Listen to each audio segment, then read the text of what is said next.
There's nobody better to talk prospects with other than Russ Cohen. Let's get into it. Hey, this is Brayden Chen. Subscribe to Locked On Blues. You're Locked On Blues, your daily podcast on the St. Louis Blues. Part of the Locked On Podcast Network, your team every day. Hello and welcome back to Locked On Blues. I am your host of Locked On Blues, Haley Taylor Simon, talking to you all things about our St. Louis Blues here on the Locked On Podcast Network, your team every day. Today on Locked On Blues, we're going to talk some prospects with Russ Cohen and kind of get into Sportsology's mind of what is going on with our guys in the Thunderbirds and potentially maybe some other prospects that the Blues could make a trade for. I think that the Blues are in a position where they can do a lot, right? Obviously, they're not afraid to get rid of some players like, Scott Perunovich, Brandon Saad. We saw P.O. Joseph earlier this season. We're also going to talk about the direction this team is treading in. Personally, I think this team is kind of going into sharky waters, and this is not a reference to San Jose whatsoever, despite the fact that San Jose right now is in the position that I want this team to be at. Also, the trade market right now is hot. A lot of teams are rumored to be making trades soon. And not only that, right? The Blues have been one of those teams that have been involved with the rumors. There's been rumors that the Devils and the Edmonton Oilers were interested in Brandon Saad. So we have a lot to get into on today's episode of Locked On Blues. Before I dive deeper into things, I want to let you know that today's episode is brought to you by Gametime. Download the Gametime app, create an account, and use code LOCKEDONNHL for $20 off your first purchase. All right, the next time you'll see me is when I will be with Sportsology. I am here with Russ Cohen, aka Sportsology. Hello, Russ, and welcome back to Locked On Blues. Haley, how are you? Doing good. So I wanted to pick your brain specifically about Dvorsky. Coach Montgomery and Doug Armstrong were very key on not calling anybody up from the Thunderbirds after putting Saad on waivers and then obviously trading Perunovich, but that's nothing to do with it. What is your take on that? Would you give him a chance, or do you think that he still needs to develop more in the AHL? I mean, I would give him a chance. There's nothing wrong with calling up a guy to see what he can do, and then if he goes back down, you gave him a cup of coffee, and that's good. That's fine. I mean, he had 9 points in 5 games at the World Juniors. I was at the World Juniors. I voted for him as one of the All-Stars. He didn't get picked as one of the top guys, but he was one of the top guys. Slovakia was not a super team or anything, but he was. So he plays like a man, like he does. Like he played in men's leagues before, and so I do think he's better than the average prospect as far as being able to handle the rigors of the NHL. So, yeah, I think he should be brought up. Do I think he should play center? No. I think you put him on the wing and see how he integrates and looks. But I give him 4 or 5 games. So one of the big things that I've been talking about a Locked On Blues, obviously, the Blues put Brandon Saad on waivers, and now he's becoming an unrestricted free agent. But one thing that Coach Montgomery and GM Doug Armstrong both said is that they want to see more of Texier. Now, you and I, we've talked about Texier a little bit. What do you think about this personally? I would probably put Oscar Sundqvist on waivers, or maybe even Alexei Turchenko. I wouldn't necessarily use Brandon Saad as my cop-out. Yeah, I get that. I look, if it's amicable, that's fine. I mean, I could see Saad going to Pittsburgh. He's from Pittsburgh. Sign the rest of the year. It wouldn't shock me.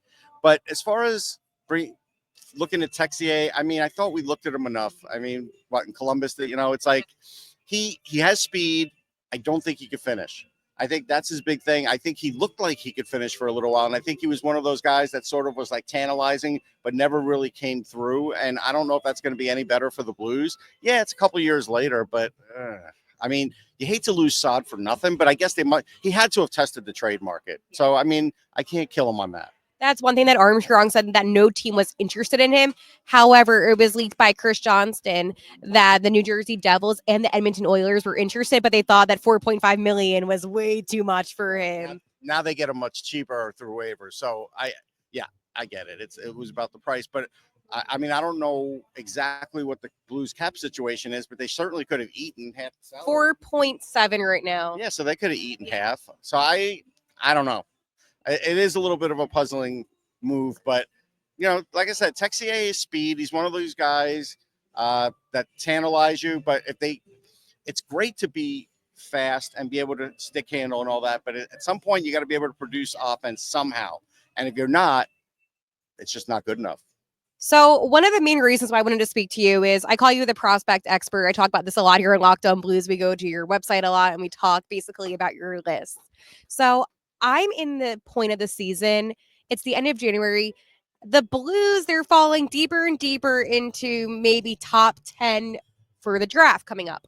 So if the Blues were to be, let's go say right now they're at ninth over, if it went in chronological order, which it kind of has been for the past couple of seasons, is there any names that you kind of feel like would benefit this team? I'm thinking more defensively, but again, the Blues, they also do need those wingers and other forwards as well. Yeah, I mean, defensively, it's going to be hard because Schaefer could go number one. He might go number two, one or the other. He'll be gone. Yeah. After that, I mean, he's the one elite defenseman who could be like a number one defenseman. I don't predict anybody else being a number one defenseman.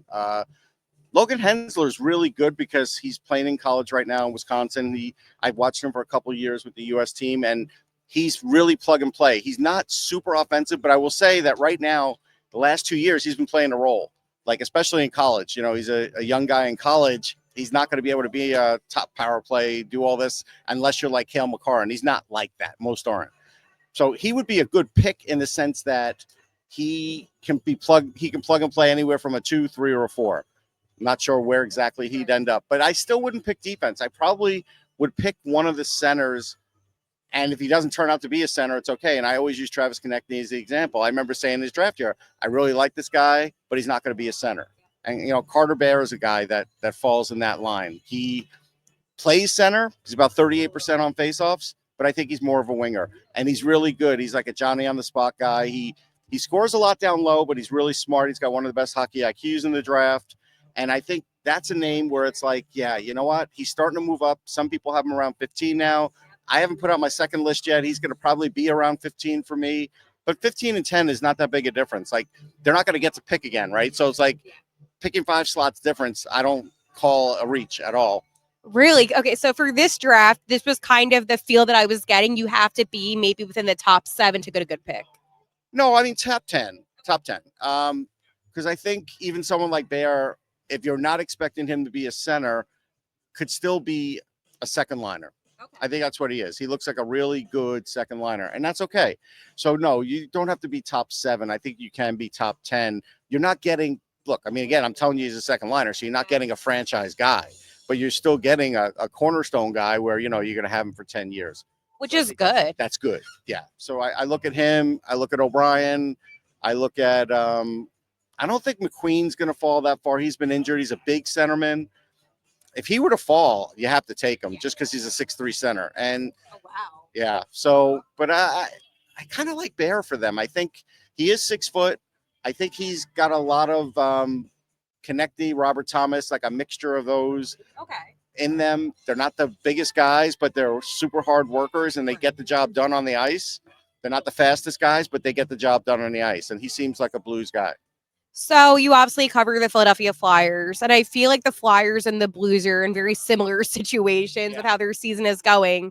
But for the Flyers, I'm getting the feel that there's more of like a playoff push, at least from what I'm picking up from the fan base, from what I'm picking up just with how the team's been playing, rather than the Blues, who kind of go on these really bad slumps, but they can't come out of it. I mean, the Blues haven't had a winning streak all season. So do you feel like these two teams are similar in a sense, or do you feel like no, the Flyers have more potential rather than St. Louis? I don't think the Flyers have more potential. I think they're the same. I think they're both going to miss. So I think equally they're going to be within a few points, 4 points of each other, and then you'll be like 3 or 4 spots from the bottom. Like, I think that's how this league is right now. Yeah. So I've been saying on the podcast, I've been saying that I think the Blues are going to trade Jordan Binnington in the offseason. And I know that's like a bit of a stretch, right? That seems a little kind of crazy, but he does have a lot of value. And there's some NHL teams that don't have goalies, and the Philadelphia Flyers are one of those teams. And I know this is very theoretical, but could you ever see Jordan Binnington coming to Philadelphia, or do you feel like that's not a possibility? This is all for fun, by the way. Yeah, I mean, I could see it. I mean, if they decide, you know, Hofer's the guy, you know, Binnington likes, you know, a good crowd. He likes fiery fans. He's fiery. So I think the fan base would like him. the Flyers definitely need somebody for the next 2-3 years until Zabragin's ready to come over, and then you see what you have in him. I don't think anybody who's currently here is a number one, Kolosov included, and I think he'll get better. But I don't think anybody's more than a 1B. I think Sam's a 1B. So I think, based on the fact they have everybody signed to 2-year deals and they're about to run out, something like that with Binnington would be smart. I don't know if it's possible, and they would have to give up a lot. But I think St. Louis should look at it because, again, they're going to have to retool too. Right. And that's what I was saying. The Flyers have been very vocal that they're in this retooled, this rebuild kind of mode. The Blues, on the other hand, with Doug Armstrong, are obviously not going to say that with how Doug is.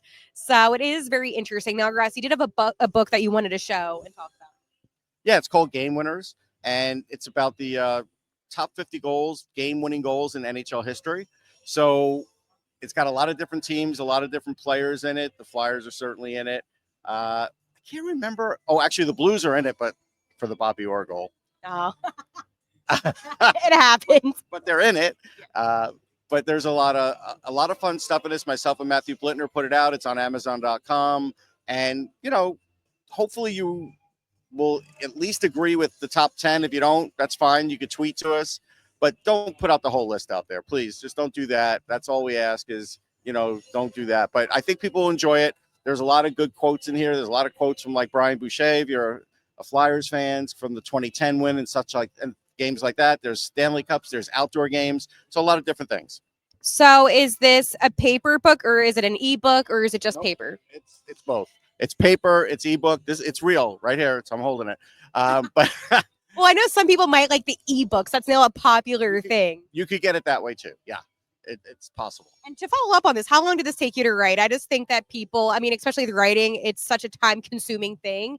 And I just want everybody to kind of get an appreciation for the work that you put in. Most books take a year. This one took about 8 months. We thought we would get it done in 6 or 7, but it dragged on a little. And so between 8 and 10 is what it took, because we had to take a little time off from it. The hockey season got to be too much and such. So, but it finally did come out. We put it out like early December. So we were kind of hoping it would come out in November. So we were a little bit behind on that. But yeah, if you're going to write a book, you have to write every day, and you have to start planning it out in advance. You got to put all the chapters together in advance and then just do a little work every day. Awesome. Well, thank you so much, Russ. Again, make sure to check out Russ on Twitter at Sportsology. Russ, honestly, it's just easier. Give me all of your plugs for the viewers of Locked On Blues. That's fine. I'm on Blue Sky at Sportsology. I'm on Instagram at Sportsology. Sportsology.com is my website. NHLDraftBuzz.com is my draft site. You know that one. So, and yes, I'm on EP. Well, it's not EP Ringside anymore. Elite Prospects. Okay. You'll see articles about prospects on there, and also Locked On Flyers. Awesome. Thanks again, Russ. I appreciate you, and I'll talk to you soon. Again, a big thank you to Russ Cohen, aka Sportsology, on giving us all of his insights. Attending NFL playoff games is an unforgettable experience. I remember just a week ago when I was at the Lincoln Financial Field watching the Philadelphia Eagles win that NFC Championship game. I thought it was pretty awesome. But now I'm kind of looking ahead to the big game, and Gametime has a new feature called Gametime Picks that makes getting tickets for events even easier. It filters out the fluff to show you only incredible deals on great seats, so you don't have to waste time searching through thousands of tickets. I personally am using Gametime too to look at SmackDown tickets. Yes, I am a huge WWE fan, and I can't miss out on seeing Tiffy, Roman Reigns, our tribal chief, and so many more. So this is what I need you to do. Take the guesswork out of buying tickets with Gametime. Download the Gametime app, create an account, and use code LOCKEDONNHL for $20 off your first purchase. Terms apply. Again, create an account and use redeem code LOCKEDON NHL. That is Locked On NHL for $20 off. Download Gametime today. Last minute tickets, lowest price guaranteed. The direction of the Blues right now, to me, seems like they're kind of going on a downward spiral. I know I kind of conveyed that with Russ a little bit, but I can't see this team coming out of the slump that they're in. They have the Avalanche tomorrow, and Colorado is a really good team. It's one of the hotter teams in the NHL at the moment. So this is where I personally get a little bit concerned about what the direction is, right? I understand that Doug Armstrong really wants this team to go to the playoffs, and he only has a couple more seasons left of being GM before Steiner takes over. But here's the thing. Legacy only matters if you win. Legacy doesn't matter if you finish in the middle. Yes, I'm very thankful for that cup. I am, okay? That season was unforgettable, unbelievable. But the Blues were the worst team in the West, okay, at the end of January. Things are different now because you have teams like the Winnipeg Jets that have over 71 points, and they're only going to gain more. They might be the first team to 100 this season, honestly. So you do have a much more competitive division, a much more competitive conference, which brings me to this. The Blues should want to lose. That rhymes. I'm going to use that as a hashtag actually going forward. Russ, who was sitting next to me, just nodded his head in agreement, but the Blues should want to lose. If you're St. Louis, why would you want to win? Which goes with my points. Yes, I know some of the guys on the T-Birds are not ready to be called up. We talked about Simon Robertson, 100% not ready. However, if the Blues don't want to win, and I'm not saying purposely tank, but maybe let him play a couple games and see how he does. I don't think it's going to hurt these guys in the AHL to get at least a couple of NHL games under their belt so that way they know what to work on for the remainder of the AHL season and for the off season. I think that this is honestly the smartest way to get your team in a better position. I think the Blues also should not be buyers at the deadline. They should sell. And again, if you sell some of the guys that are in the lineup right now, and we've talked about selling Justin Folk, okay, we talked about selling Buchnevich. It would allow for some of those AHLers to come up and get that experience. So it's really a win-win. You're relieving cap space, win. You're going to get a better draft pick because you're not going to have the guys that actually kind of push your team a little bit, keyword a little bit. And then finally, you're giving some of the guys in the AHL a chance in the NHL.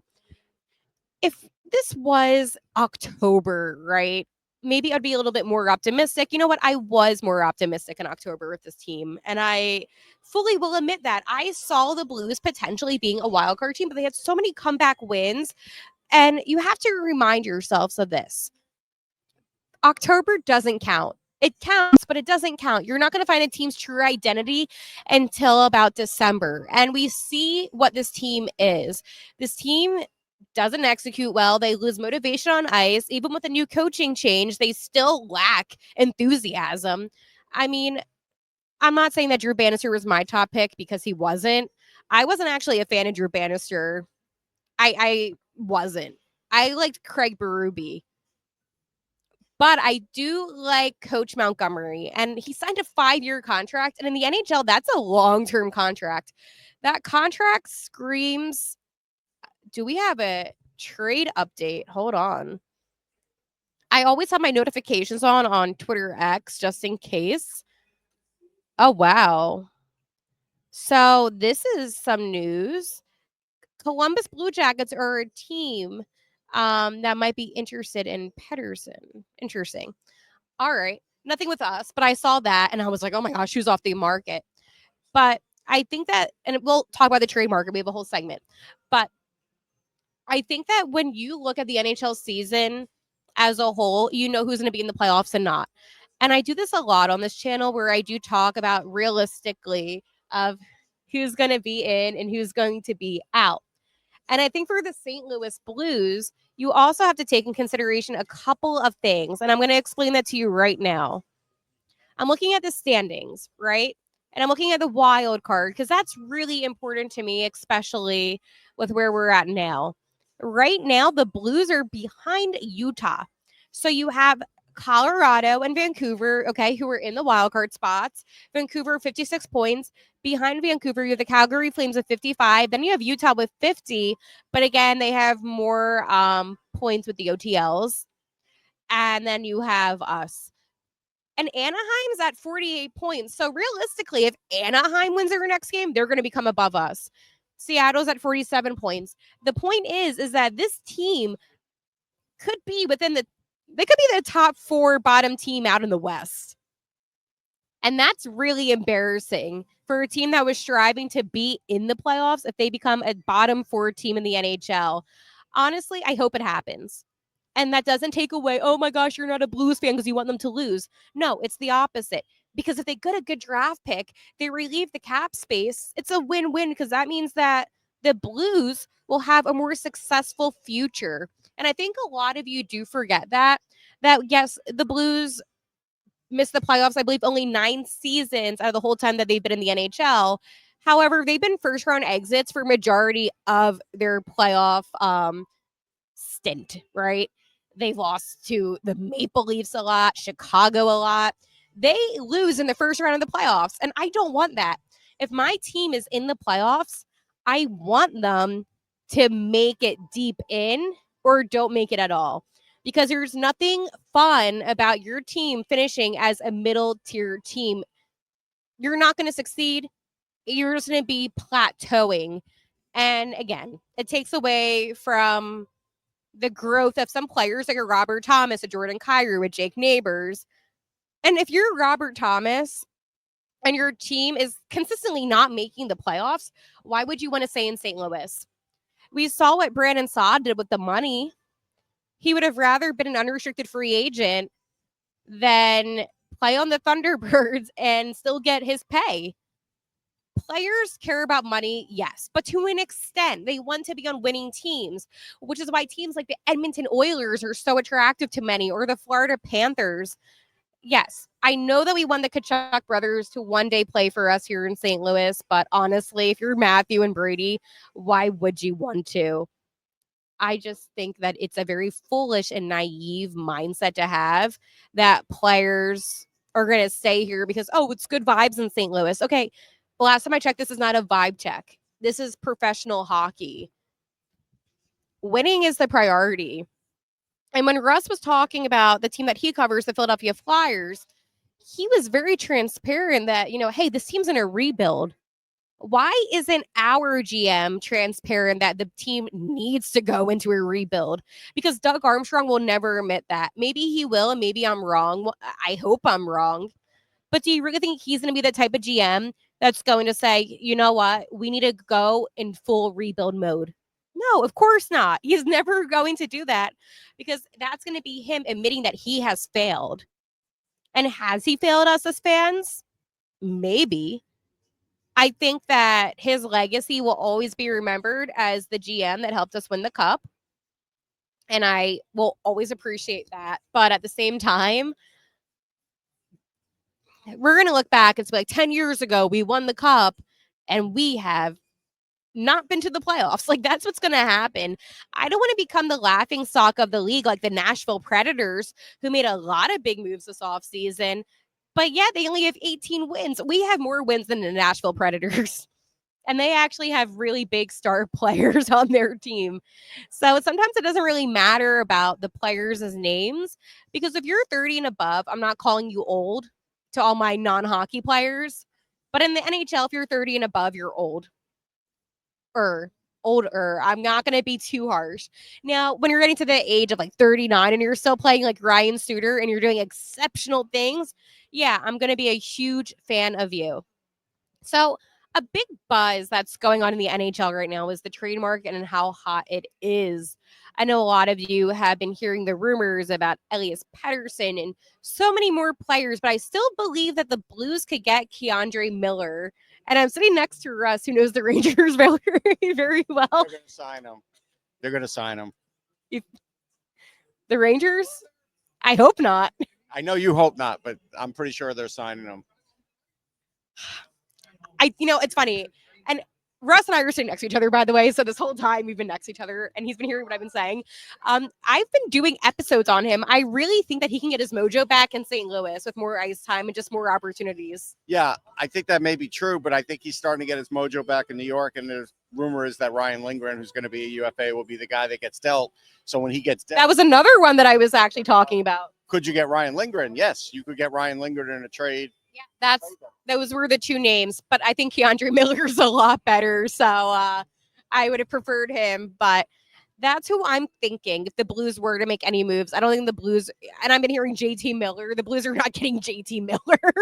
Like, and I see what your comments are, and I don't know the name, but somebody commented, if you get rid of Binnington and Robert Thomas, you can bring in JT Miller. And I hate to be this person, but that's never going to happen, like ever. So I think that the Blues need to eat this season. It's unfortunate. However, you have to kind of do what San Jose has been doing in Chicago. They have a lot of great, and I know this isn't to annoy you, but the Sharks and Blackhawks, again, 32 and 31. You have Buffalo, and you don't want to be, by the way, like the Buffalo Sabres, who have missed the playoffs for 16 seasons. That's embarrassing. I'm embarrassed that we're going to be missing the playoffs for 3 seasons. But as your host of Locked On Blues, I also can't lie to you and tell you that this is a playoff team, because it's not. And that's what today's episode's really about. Hey, this team isn't as good as we expected them to be. They're not going to get any better. And these trades, waivers, whatever is going on with this team right now, it's not going to change the situation. And maybe I'm going to go out on a limb here. I don't think the team is going to make the playoffs next season either. I know I'm projecting into the future, but I am fed up and I am annoyed myself. I want to do at least one season of Locked On Blues where we have playoff hockey. I cover another hockey team. It's my 4th season covering this other hockey team, and they have yet to go to the playoffs while I've been covering them. So I guess the general consensus is maybe once I stop covering these teams, maybe they'll make it to the playoffs. Jinx, for sure. I think that's actually what's going on. All right. Make sure again to follow Locked On Blues on Twitter at Locked On Blues, my own Twitter, Haley T. Simon. Subscribe to Locked On Blues if you're watching on YouTube. If you're listening, make sure you're in a safe spot to do so. I know a lot of you listen when you drive. So when you get out of your car and you're safe, again, follow on any of those platforms, whether it's Spotify, Apple Music, SoundCloud, MySpace, whatever it is. Make sure to subscribe to Locked On Blues. On tomorrow's episode of Locked On Blues, we're going to preview the game against the Colorado Avalanche for a late puck drop. It's at 8 o'clock. And then we're going to do a much needed Are We Feeling Blue Friday. I will talk to you like always tomorrow. And like always, let's go Blues.